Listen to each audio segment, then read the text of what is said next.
Y como les he dicho, prestemos atención a la palabra que el Señor pone hoy en nuestros corazones, palabra que escucharán los hermanos Dios mediante el día domingo. Oramos un momentito al Señor, por favor, hermanos. Padre amado, te damos muchas gracias por este privilegio que nos estás dando de poder estar estos días en este lugar disfrutando, por supuesto, de la comunión contigo y de la comunión con nuestros hermanos. Sigue hablando, sigue ministrando, Señor. Sigue abriendo nuestros ojos, nuestros oídos, nuestros corazones, para que tu palabra, Señor, traiga lo que necesitamos para poder ser entendidos en los tiempos, Señor. Gracias, oh Dios mío, por tu palabra. A ti la gloria y la honra, en el nombre de Jesús. ¿Cuántos dicen amén? Amén. Aleluya. Se hablaba en esta mañana de que hubo un momento en la historia que se cambió el nombre tanto de la ciudad de Jerusalén como del país por aquel emperador romano que no quería que con el paso del tiempo se recordara que una vez existió un país llamado Israel y una ciudad llamada Jerusalén. Ese nombre Israel es un nombre tan importante porque fue el nombre que el Señor le dio al patriarca Jacob aquel día que tuvo aquel encuentro tremendo donde le dijo a aquel ser que la Biblia dice literalmente que era un varón, pero que entendemos que podía ser un ángel en forma humana, ¿verdad? No te dejaré hasta que no me bendigas. Fue allí donde el Señor decidió cambiarle no solamente el nombre a Jacob, sino también su forma de actuar, su forma de concebir la vida, su forma de prepararse para recibir bendiciones, ¿verdad? Y en ese nombre Israel, que es un nombre dado por el Señor a este hombre, encontramos en cada una de sus letras todos los patriarcas y las matriarcas del pueblo de Israel. Por ejemplo, la primera letra del nombre Israel en hebreo es una letra muy pequeñita que se llama la letra Yod, que contiene el nombre de Isaac, que sería Isaac, y el nombre de Jacob. En la siguiente letra, que es una letra se llama la letra Shin, pero que tiene doble pronunciación, porque si arriba te encuentras un punto a la derecha es Shin, y si te encuentras arriba un punto a la izquierda es Sin, pues ahí encontramos a Sara, porque Sara se escribe así, con esa letra. A continuación encontramos la letra Resh, o la R, que ahí estaríamos hablando de Rebeca, ¿verdad? Y de Raquel. La siguiente letra es la letra Aleph, que es la primera letra del Aleph Bet, del abecedario. Y ahí encontramos al patriarca Abraham. Y la última letra de Israel es la letra Lamed. La equivalente a la Lamed en español es la L, y ahí encontramos a Lea. Así que encontramos a Abraham, a Isaac y a Jacob, a Sara, a Rebeca y a Raquel en esas letras que forman el nombre Israel. Y las primeras tres letras, que sería Yashar, significa recto. Go straight ahead, se dice en inglés, ¿no? Recto. Y las dos últimas, la letra Aleph y la letra Lamed, formarían el nombre El, que es el nombre de Dios. Por lo tanto, el Señor le está diciendo que Él tiene que caminar de una forma recta delante de su presencia a partir de ese día, de ese encuentro. Y en cierto sentido es lo que también todos y cada uno de nosotros tenemos que hacer. Caminar rectos, no torcidos, no desviarnos ni a diestra ni a siniestra, sino caminar rectos delante de Dios y también delante de los hombres. Porque una cosa es nuestra relación vertical con el Señor y otra cosa es nuestra relación horizontal con los seres humanos. Y la Biblia nos dice que el primer mandamiento es: amarás al Señor tu Dios con toda tu alma, con todo tu corazón y con todas tus fuerzas. Pero dice también a continuación: y a tu prójimo como a ti mismo. Y con estos dos mandamientos el Señor resumió toda la ley y los profetas. Los 613 mandamientos que contiene la ley, o los primeros 5 libros de la Biblia, el Señor los resumió, esa capacidad que tenía el Señor de resumir grandes enseñanzas en dos palabras: amar a Dios y amar a tu prójimo como a ti mismo, ¿verdad? Y vemos cómo todo en la Biblia tiene una explicación, todo tiene una razón de ser. Vemos que no hay nada que sobre, nada que le falte, nada caduca, todo está en pleno vigor. Y la palabra de Dios la podemos leer 1 año, 2 años, 20 años, 30 años, toda una vida. Y siempre toca, siempre habla, siempre hay algo que a lo mejor has leído 1000 veces, pero vuelve otra vez a surgir esa vida, ¿verdad?, que contiene este bendito y sagrado libro. Los nombres en la Biblia son muy importantes. Vemos que no solamente el Señor le cambió el nombre a Jacob, también se lo cambió o se lo estiró, si me permiten, al patriarca Abraham, que se llamaba Abraham, que no contenía su nombre ninguna letra del nombre de Dios, pero sin embargo el Señor le dice: a partir de hoy serás Abraham, y le añade una letra del nombre propio de Dios, Abraham, y automáticamente cobra más valor su vida y se convierte, en vez de un padre enaltecido, en un padre de multitudes. También le cambió el nombre a su esposa porque él consideraba que Sara era su Sarai, su princesa. Y sin embargo el Señor le dijo: no es tú no eres dueño de nadie. Ella es Sara, es princesa, ¿verdad? Y así vemos a lo largo y ancho de la Biblia que el tema del nombre es algo tan importante, hasta el punto que la primera función que Dios le encargó al hombre era: ponle nombre a los animales. Dios creó los animales, pero no les nombró, no les dijo cómo se iba a llamar este animal o el otro. Sin embargo, esa era una función que tenía que cumplir Adán: descubrir la esencia del animal, aún antes de la caída, antes de la desconexión del Creador, y le puso nombre a todos y cada uno de los animales. Y vemos que una de las primeras cosas que piensan los padres cuando van a tener un hijo es: ¿cómo le vamos a llamar? Incluso a veces ni ha nacido y ya tiene el nombre. Y a veces hay peleas porque decimos: tengo este y aquel. ¿Y cuál le llamamos? Y no le vas a llamar todos. Tendrás que llamarle por uno solo, ¿no? Así nos pasó, por ejemplo, cuando hablábamos del nombre que le pondrían al nieto. El que le iban a poner a mí no me gustaba y al final gané. Tampoco quería que le pusieran Manolito, ni mucho menos, ¿no? Pero los nombres en la Biblia son muy, muy, muy importantes. Hasta los libros de la Biblia tienen nombre. Lamentablemente, a veces los nombres que tenemos en nuestras Biblias no coinciden con el nombre original, que es mucho a veces más profundo que el nombre que le pusieron, por ejemplo, al libro de Lamentaciones. Siempre me llamó la atención porque hay un libro en la Biblia que se llama Lamentaciones, cuando el Señor no quiere que nos lamentemos. Es más, el Señor dice a través de uno de los profetas que Él ha cambiado nuestro lamento en baile. Pero es que ese libro no se llama Lamentaciones, tiene otro nombre en hebreo, ¿verdad? Y así podríamos ir por muchas partes de la Biblia y vemos que no solamente los animales recibieron nombre y no solamente los libros de la Biblia, sino que además vemos algo muy interesante, y es el nombre que han recibido ciertas y determinados países o ciudades. ¿Han pensado, por ejemplo, alguna vez en el nombre Europa? El nombre de nuestro continente. Es interesante, ¿no? ¿Europa quién era?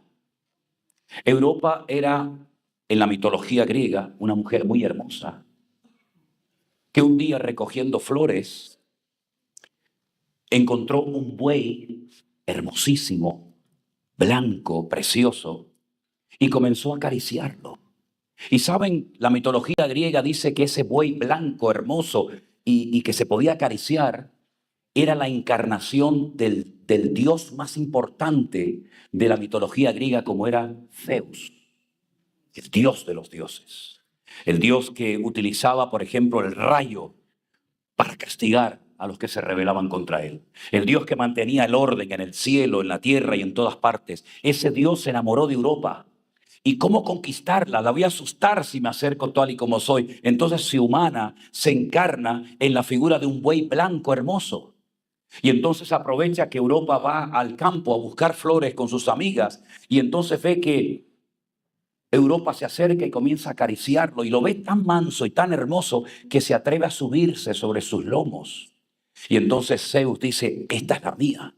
Y se la lleva, la secuestra y se la lleva a la isla de Creta. Y allí abusa de ella. Y uno dice: qué tremendo que nuestro continente tiene el nombre de una diosa de la mitología griega que fue humillada y secuestrada. ¿Y no será esto un mensaje de advertencia para nosotros hoy en día? De cómo nuestro continente, de cómo Europa está siendo secuestrado espiritualmente hablando. Un continente que nació y fue transformado por el poder de la palabra de Dios. Que hubieron naciones que cambiaron de una forma tremenda cuando la palabra de Dios fue traducida a sus propios idiomas y se produjo una de las revoluciones espirituales más grandes en la historia de la iglesia aquí en este continente. Y no nos olvidemos de que de este continente salieron miles de misioneros a todas partes del mundo que llevaron el evangelio, misioneros que salían de Suiza, de Inglaterra, de Alemania y de otras naciones, ¿verdad? Y es tremendo ver cómo hoy en día estamos viendo, y se oía y se hablaba eso esta mañana, cómo se está tratando de descristianizar y de islamizar a Europa y trayendo a los colegios, a las universidades y aún a los más pequeñitos de la casa principios que no tienen absolutamente nada que ver con lo que dice la palabra de Dios que tenemos que creer y practicar. Y haciéndonos sentir a veces hasta como seres raros o fuera de lugar, porque no aceptamos lo que para ellos es normal, pero que para nosotros es una auténtica abominación. ¿Qué es lo que será? Lo mismo que fue, dijo el rey Salomón en el libro de Eclesiastés. Y se han fijado que, por ejemplo, cuando el pueblo de Israel estaba en Egipto, cautivos, privados de libertad, que el Señor los sacó y los quería llevar a un lugar llamado Canaán. Ni Palestina, ni Israel, sino a Canaán. Y uno comienza a ver en la Biblia por qué algunos países y ciudades y lugares tenían ese nombre. Y uno descubre que Canaán fue una persona, con padre, con madre, con hermanos, con familia. Y Canaán era el hijo de uno de los hijos de Noé. Todos sabemos que Noé tuvo 3 hijos, Sem, Can y Jafet. Y de ahí cuando salen del arca pueblan toda la tierra. Unos se van por una parte, otros se van por otra. Unos conquistan África, otros conquistan el Medio Oriente. De ahí vienen las tribus semitas, etc.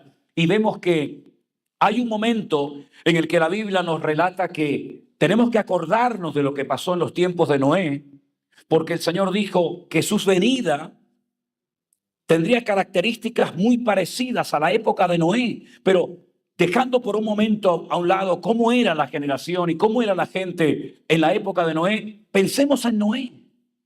Noé dice que marcó una diferencia en su tiempo.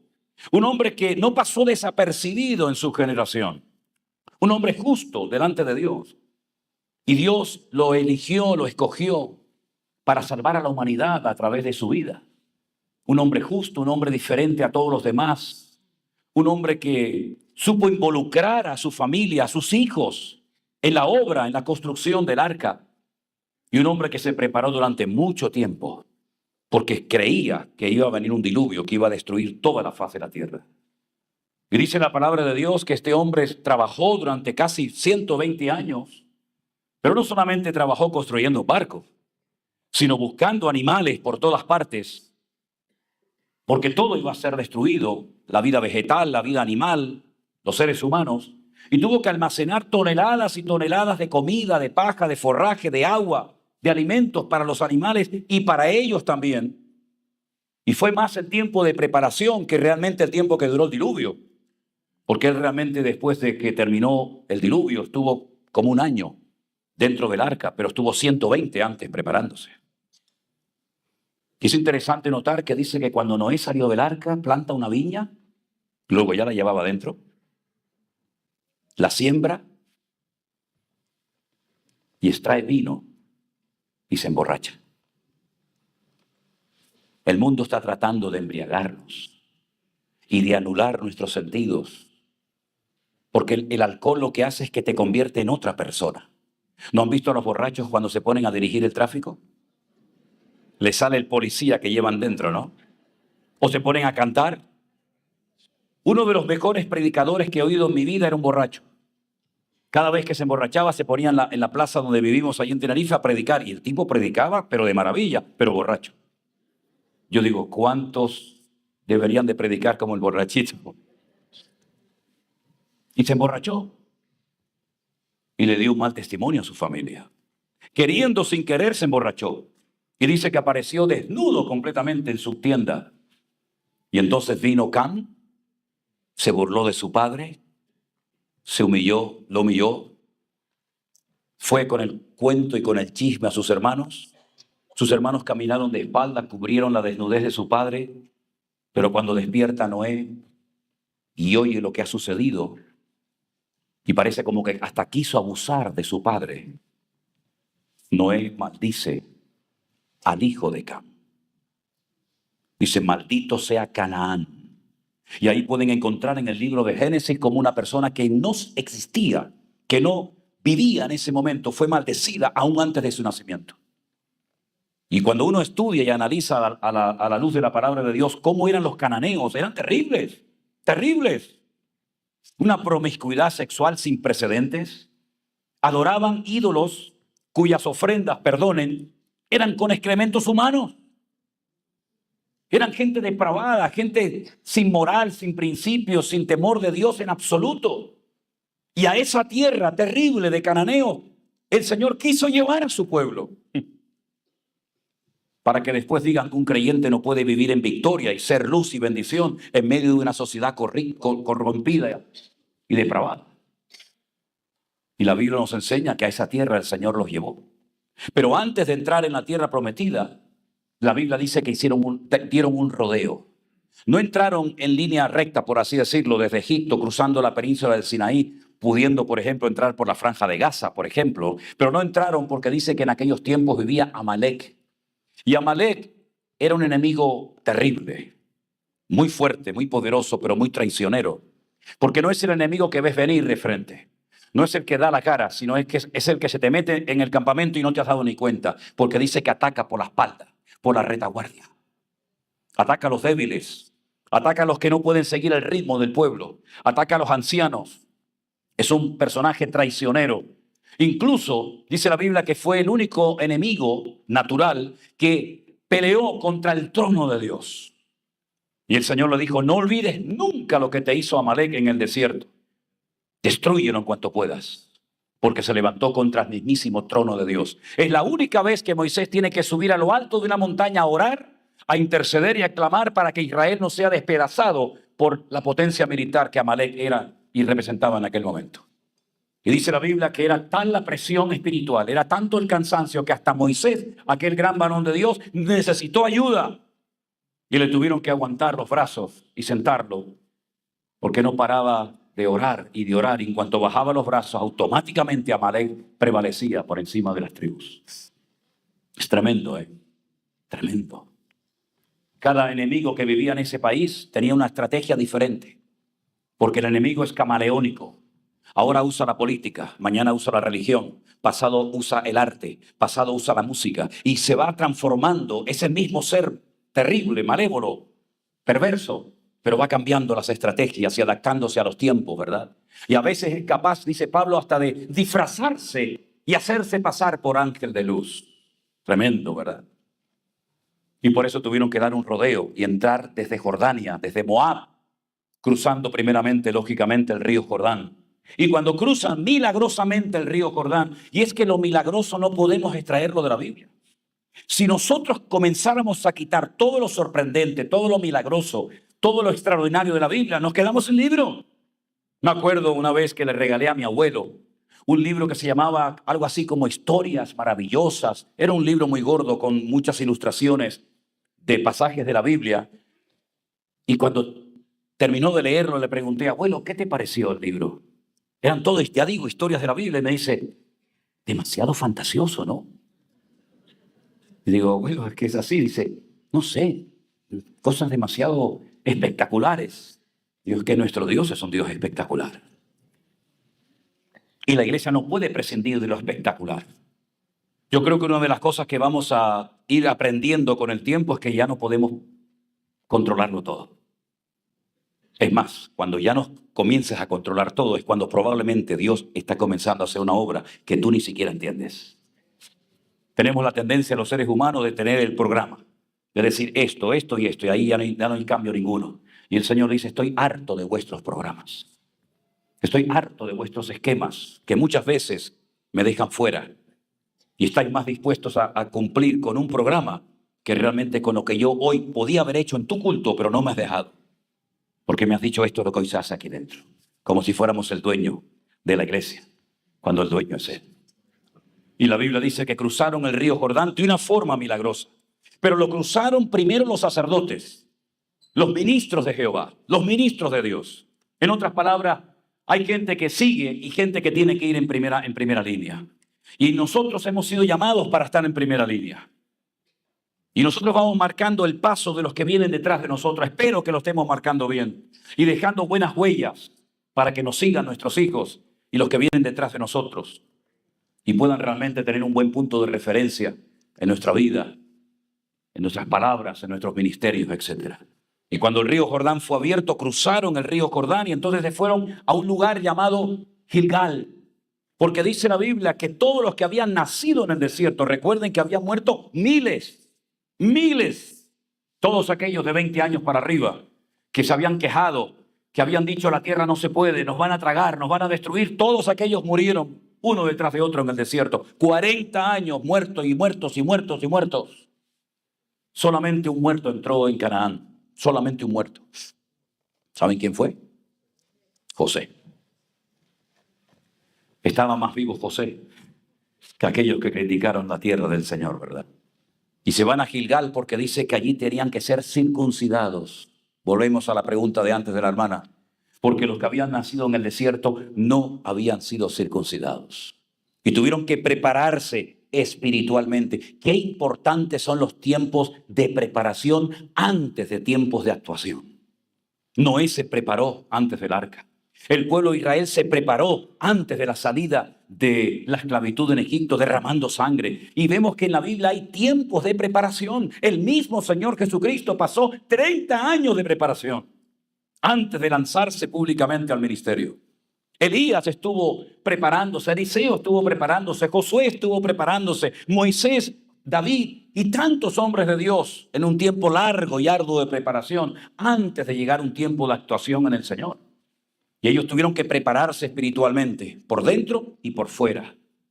Porque Josué les había dicho, mañana el Señor hará maravillas entre vosotros. Y el Señor les reveló una estrategia que ya todos conocemos. Hemos hablado millones de veces de la toma y conquista de Jericó.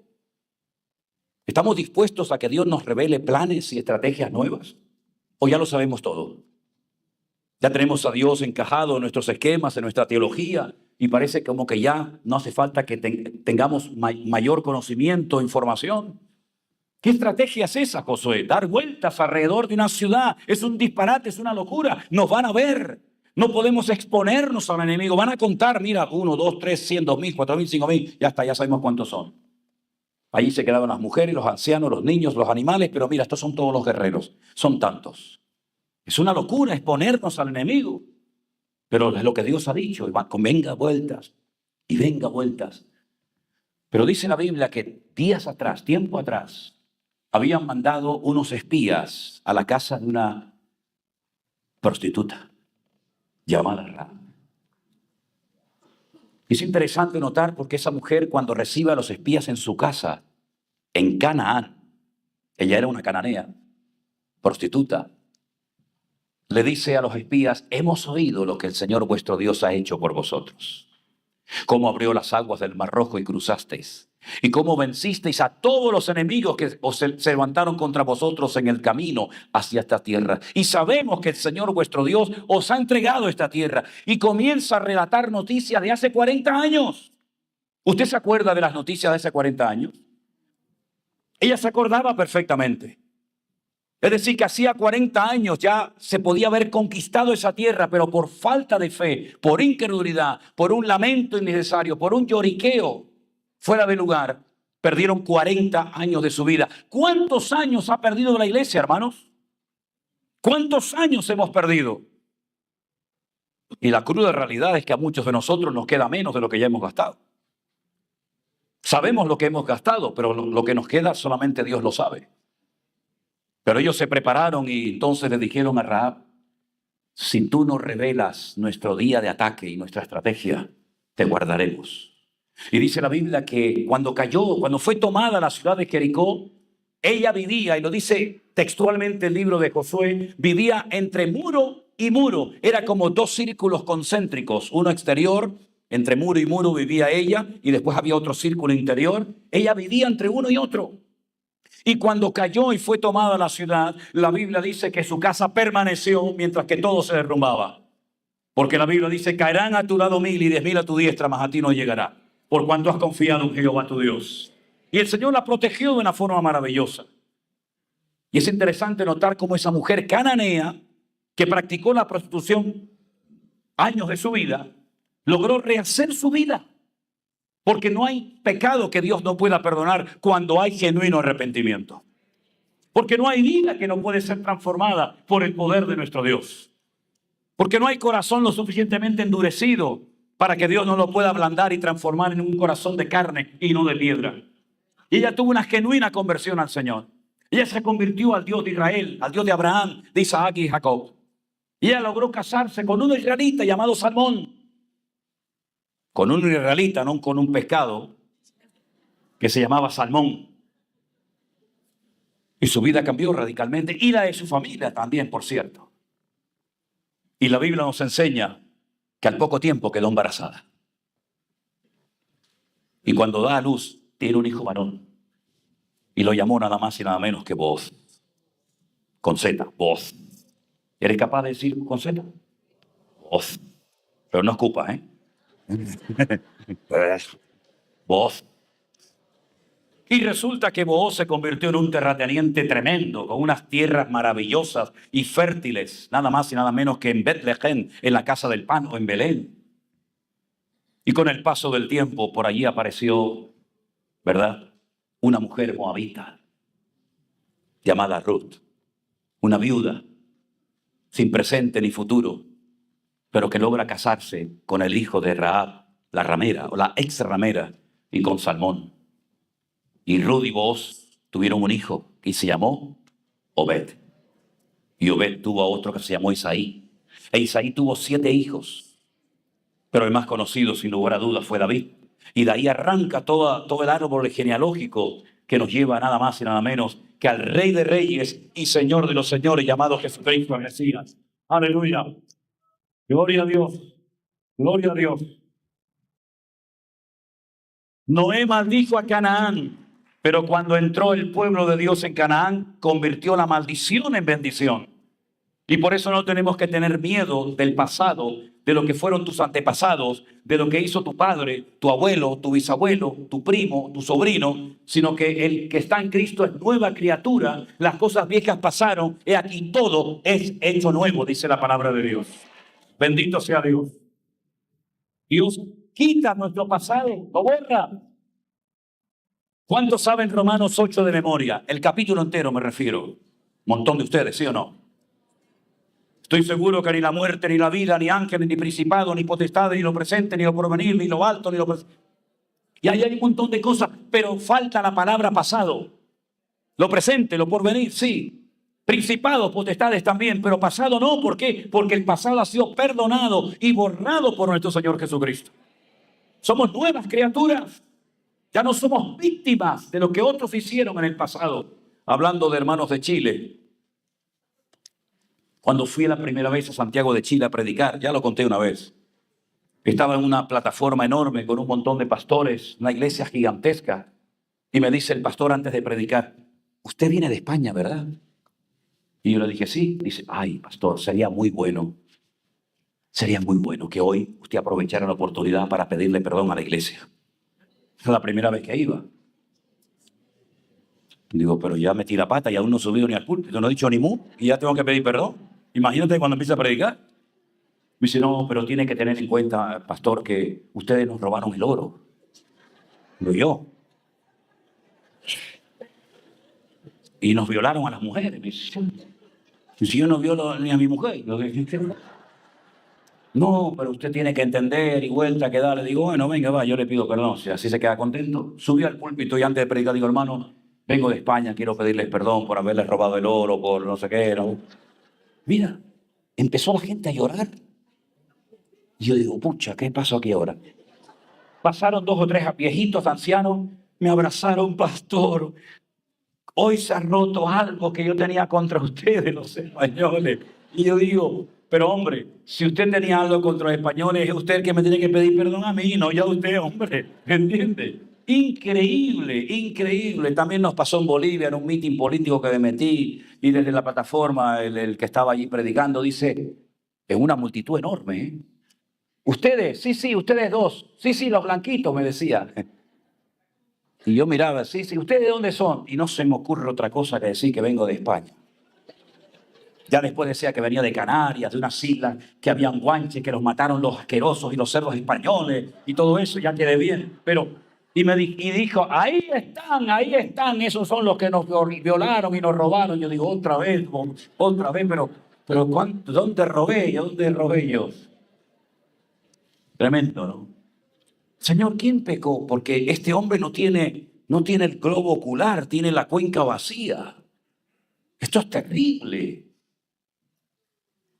Nadie nace así. Sus padres tuvieron que cometer un pecado terrible, o él también. Y dice el Señor, mira, no empiecen con historias raras, ¿eh? Ni él ni sus padres, sino que este hombre nació así, para que la gloria de Dios hoy se manifieste en su vida.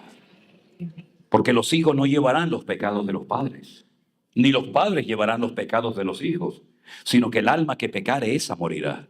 Y yo voy a quitar de raíz ese refrán que tienen, que los padres comieron las uvas y los hijos sufrieron la dentera. Por lo tanto, ¿qué doctrina tan rara y extraña y diabólica se ha metido en tantos lugares donde dicen que lo que te está pasando es porque tu padre fue un sinvergüenza o tu abuelo fue un alcohólico? Y entonces tienes que comenzar a pasar al frente a pedirle perdón al Señor o a quien sea por lo que hizo mi abuelo con Kunta Kinte en el siglo XIX o por lo que hizo el otro. Yo no tengo nada que ver con eso. Yo soy una nueva criatura en Cristo Jesús, perdonado y limpiado por la sangre de Cristo. ¡Aleluya! Fuerte ese aplauso a nuestro Dios. ¡Y a su nombre! ¡Y a su nombre! ¡Aleluya! Viva tranquilo, hombre. Viva en paz. Disfruten. ¿Cuántas veces me oyen decir ustedes esto? Disfrute de su relación con el Señor, hermano. No tenga miedo ni del día, ni de la noche, de lo que le digan, de lo que le hagan. El pueblo de Dios tiene que ser un pueblo de gente valiente, atrevida y osada. No tenemos que tenerle miedo a nada ni a nadie. Y conquistaron esa tierra, pero eso ya forma parte del pasado. Pero la pregunta es, ¿y ahora qué nos toca hacer a nosotros? Porque hablamos de anticristo, hablamos de Armagedón, hablamos de guerras, de hambres, de rumores de guerra, de terremotos, de peste. Y uno dice, bueno, pero ustedes que son los predicadores, ¿cómo? Díganos, ¿qué tenemos que hacer entonces? Bueno, miren, hermanos, la verdad es que uno no tiene todas las respuestas a estas preguntas. Pero yo vengo hace mucho tiempo diciendo, y cuando lo dije, algunos me dijeron, se le fue la olla, ¿no? Hermanos, vamos a prepararnos. Vamos a prepararnos. Tengamos agua en nuestras casas. Almacenemos agua. Almacenemos comida. Linternas. Una radio, pilas. Y algunos me decían, esto de tanto apocalipsis ya le está pasando factura, Manolo, ¿no? Días más tarde, la luz se fue en nuestro edificio donde yo vivo.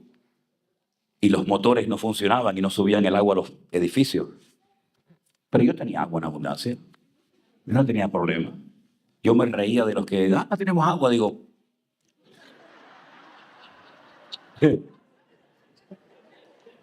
yo tengo agua. Ascensor, no pasa nada. Pongo la escalera. Se fue la luz. Yo tengo velas y linternas para dar iluminación a todo esto.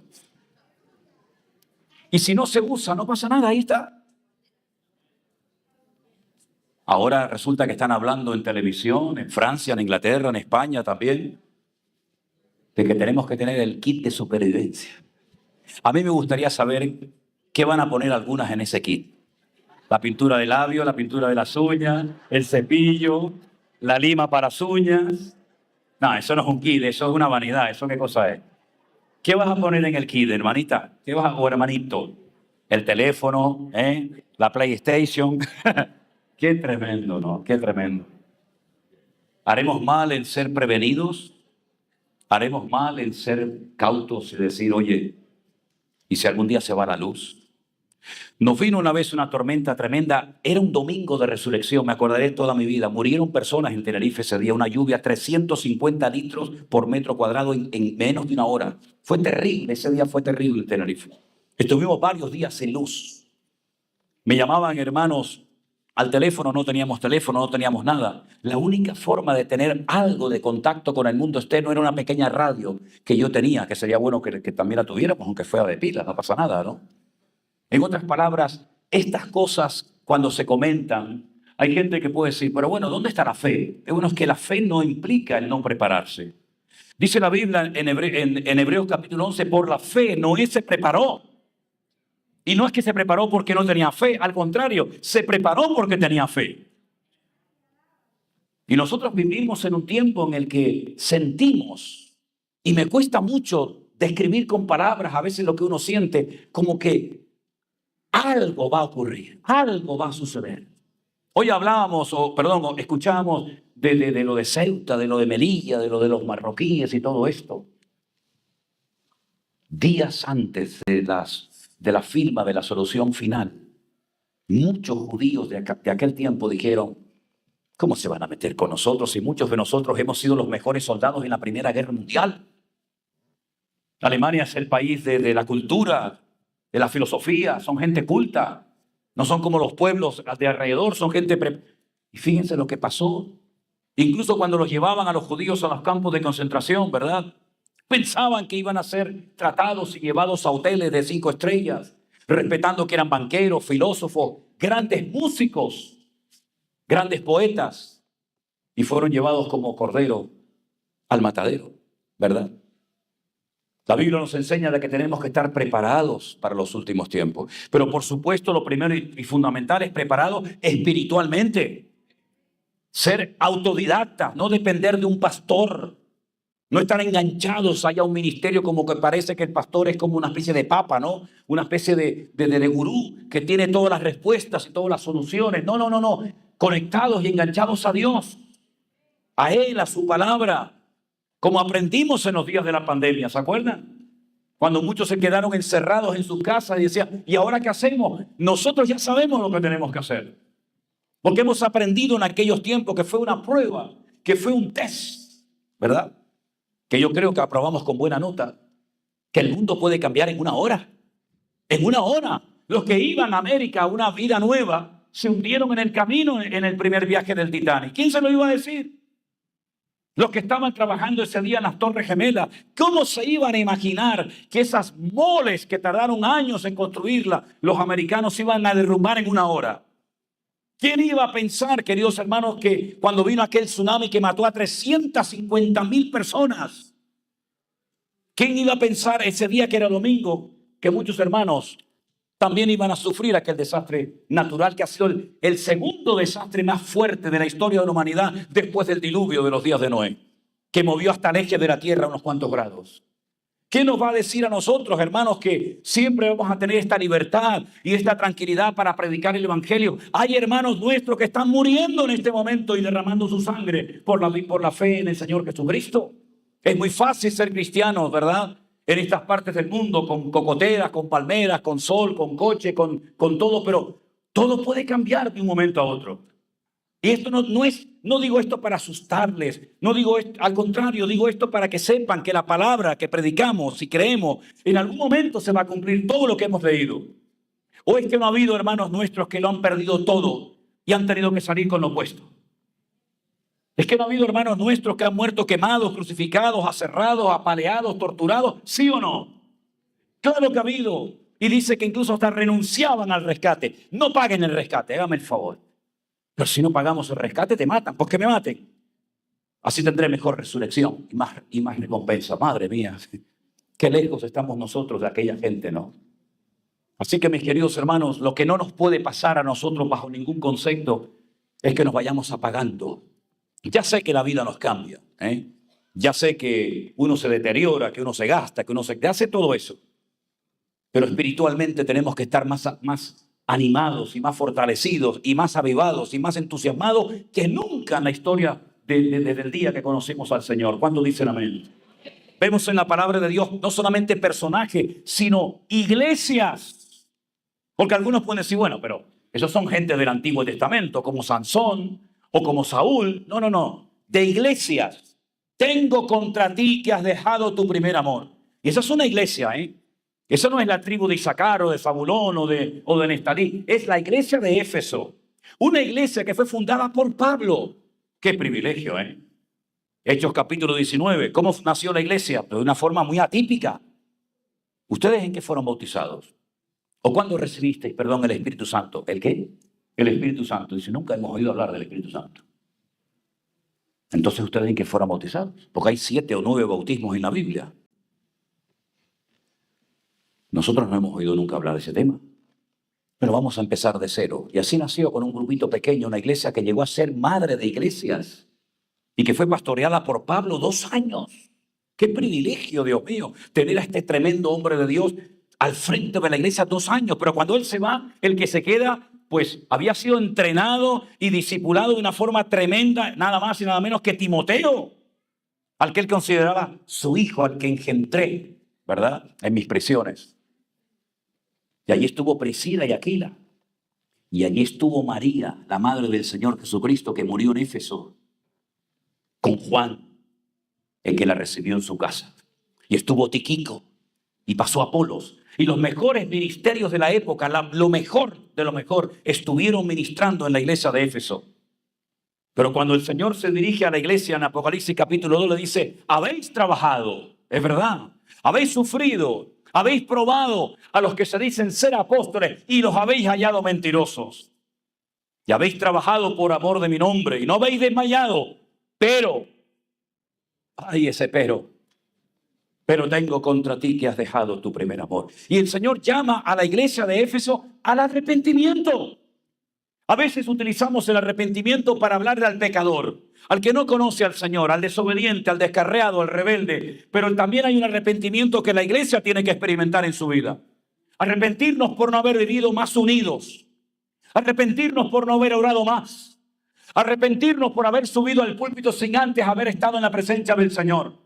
Arrepentidos por no haber practicado más el perdón y el amor y la misericordia entre nosotros. Claro que tenemos que arrepentirnos de miles de cosas, pero cada día, mis hermanos. Y si no se arrepienten, le dijo el Señor, quitaré tu candelero de su lugar. Y así pasó. Y la iglesia de Éfeso, que empezó de una forma tremenda, como muchas denominaciones empezaron con un fuego, con un entusiasmo, con un fervor, con una unción, si lo prefieren, hoy en día no existen. No existen. Son altares que echan humo, pero donde el fuego de Dios se apagó hace mucho tiempo y lamentablemente ni siquiera se han dado cuenta. Prefieren vivir los cristianos de algunas iglesias oliendo a humo que ser renovados en la presencia del Señor cada día. Por eso cuando se me acerca un cristiano siempre lo huelo.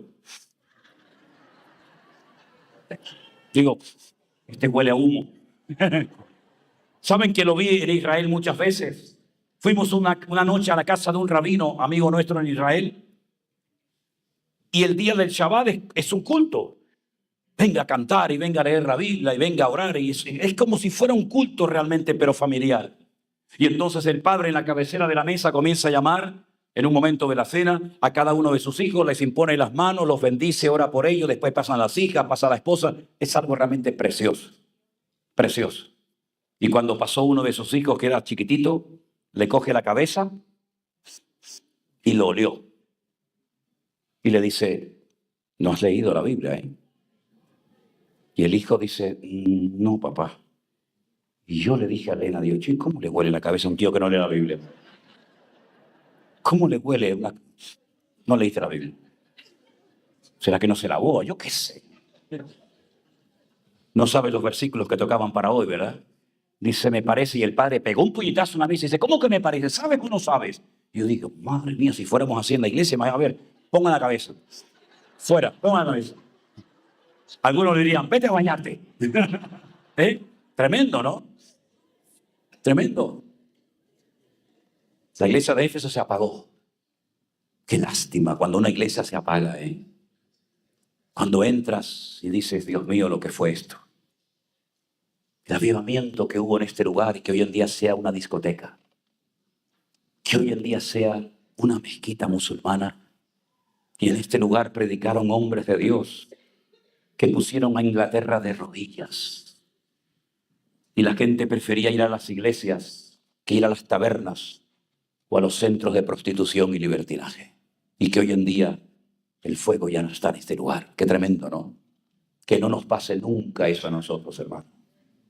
Como decía Pablo, sigo golpeando mi cuerpo, no sea que al final sea también yo descalificado después de haber corrido y esforzándome tanto por el Evangelio. Y así podríamos ir una por las iglesias del Apocalipsis, que para mí son como representativas del transcurso, del desarrollo de la iglesia a lo largo de los tiempos. Y llegamos a la última, a la iglesia rica, a la iglesia de la Odisea, aquella que decía, nos hemos enriquecido, de ninguna cosa tenemos necesidad. Es increíble cómo una iglesia, cómo un creyente puede llegar a un nivel de autosatisfacción tan terrible que diga, ya no necesito de nada. Ni más oración, ni más presencia del Espíritu, ni más conocimiento, nada, no necesitamos de nada. Y el Señor cuando le habla a la iglesia la sacude, la humilla y le dice, pobres, ciegos, desnudos, desventurados, miserables.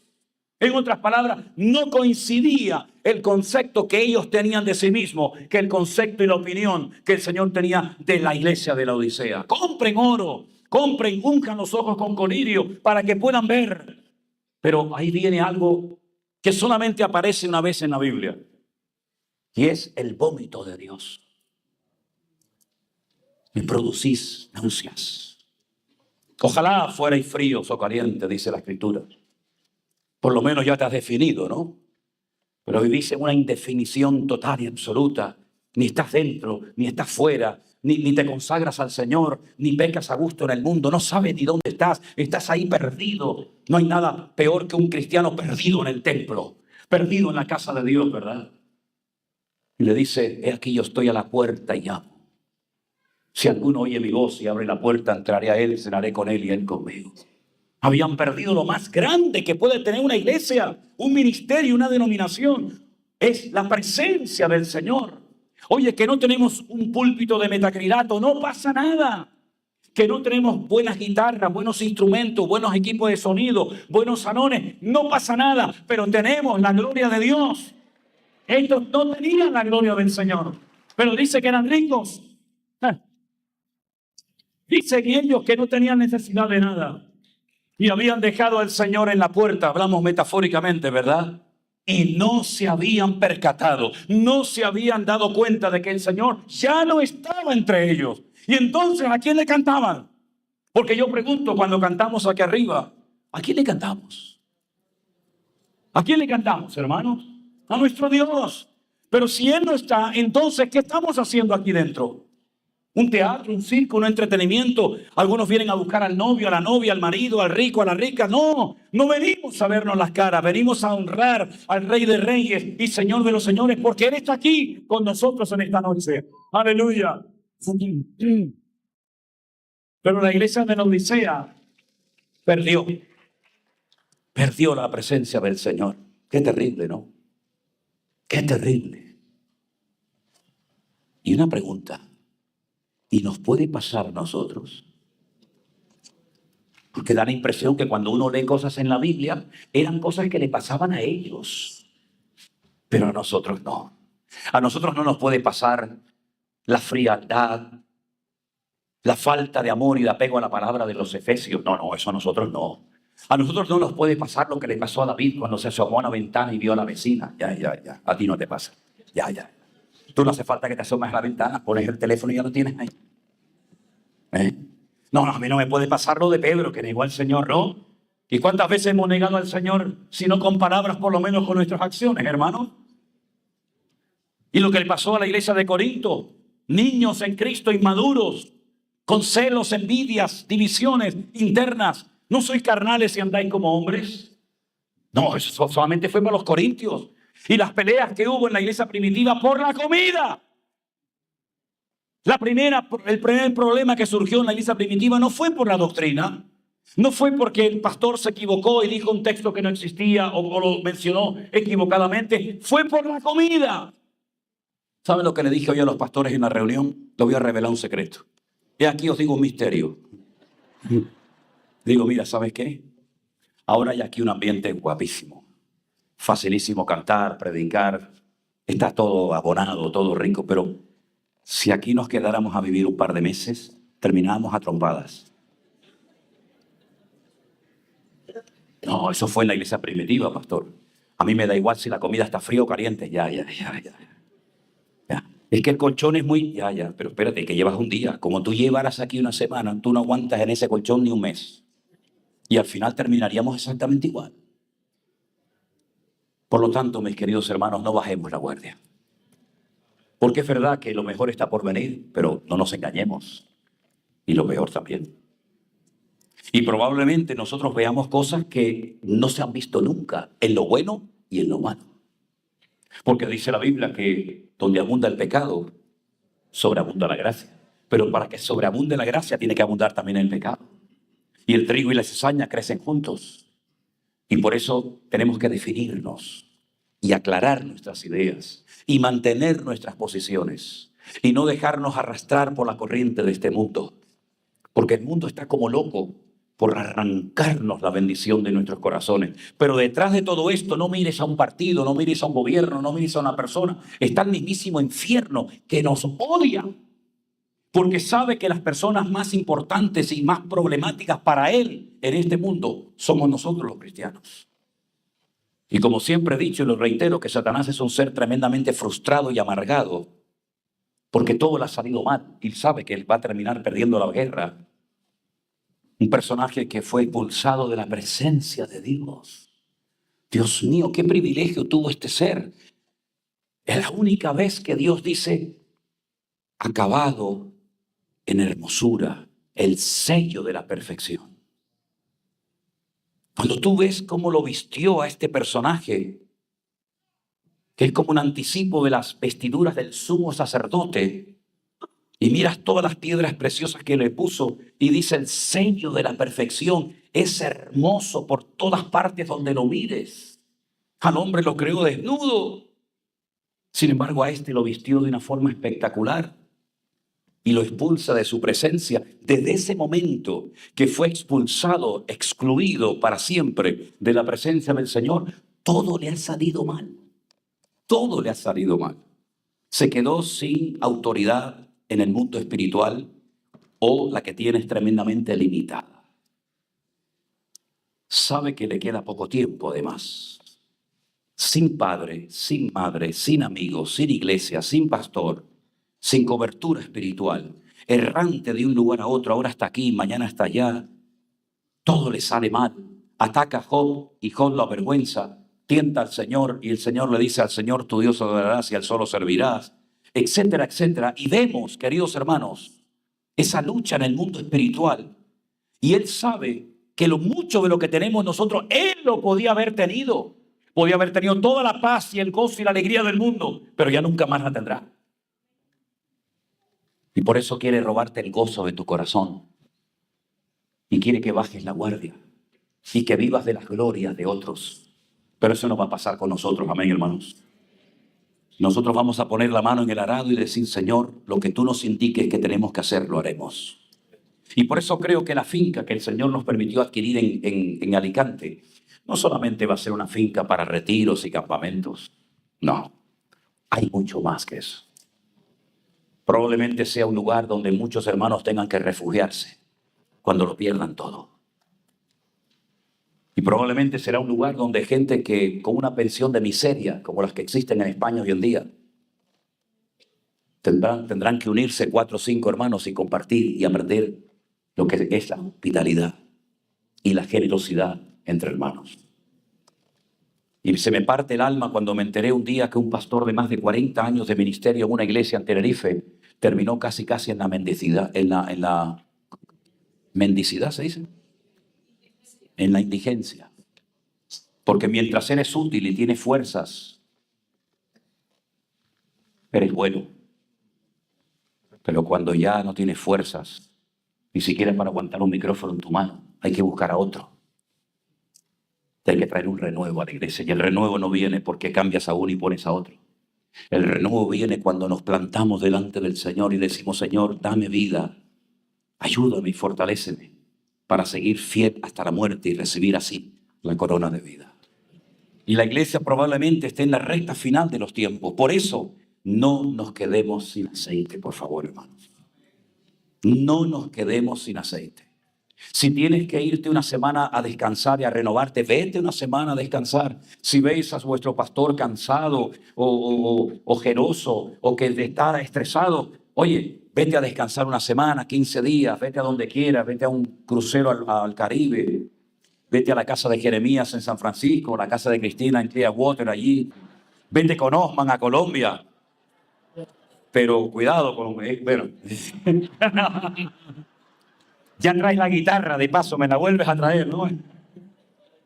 Pero no descuides tu vida y tu relación con el Señor, porque lo más hermoso que tienes es la presencia del Señor en tu vida. Cierra tus ojos en esta noche. Aleluya.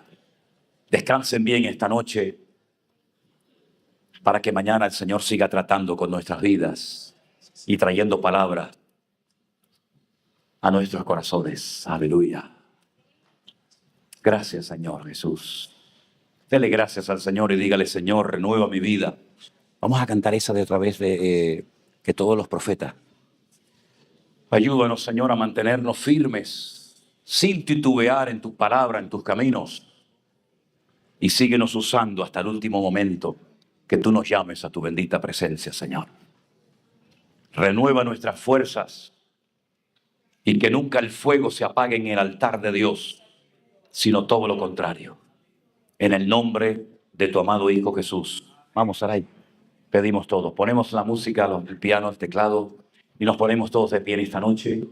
Y mientras cantamos esta alabanza, si quieres saludar al hermano a tu lado, le das un abrazo, un beso, un sincero Dios te bendiga.